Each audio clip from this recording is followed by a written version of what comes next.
فارسی کا ایک عجیب شعر ہے، عاشق معشوق کے بارے میں کہا جاتا ہے، عاشق معشوق جو محبت کرنے والوں کے بارے میں کہا جاتا ہے، من تو شدم تو من شدی، من تو شدم تو من شدی، من تن شدم تو جان شدی، تا کسے نہ گوید من دی گرم تو دی گئی۔ یہ فارسی کا شعر ہے۔ یہ کیا مطلب ہے؟ عاشق معشوق ایک دوسرے سے کہہ رہے ہیں من تو شدم، میں تو ہو گیا اور تو میں ہو گیا، میں بدن ہو گیا تو روح ہو گیا، تو ہم دونوں مل گئے، ہم دونوں ایک ہو گئے، تاکہ دوسرا کوئی یہ نہ کہہ سکے کہ من دی گرم تو دی گری، کہ یہ الگ دو نہیں، بلکہ ہم دونوں مل کر ایک ہیں۔ تو قرآن جب بندہ پڑھتا ہے تو یہی ہوتا ہے، قرآن جب بندہ پڑھتا ہے تو یہی ہوتا ہے کہ من تو شدم تو من شدی، کہ بندہ اللہ کے ساتھ میں مل جاتا ہے۔ قرآن پاک میں ہے حضرت موسیٰ علیہ السلام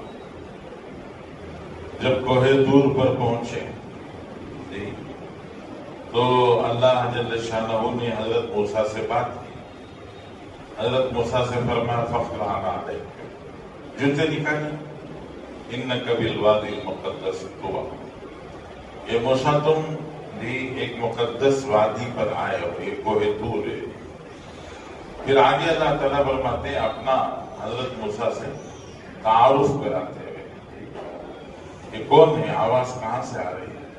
اللہ تعالیٰ فرماتے ہیں اننی انا اللہ لا الہ الا انا، یہ اللہ تعالیٰ کہتے ہیں اننی انا اللہ لا الہ الا انا، میں اللہ ہوں، میرے سوا کوئی معبود نہیں۔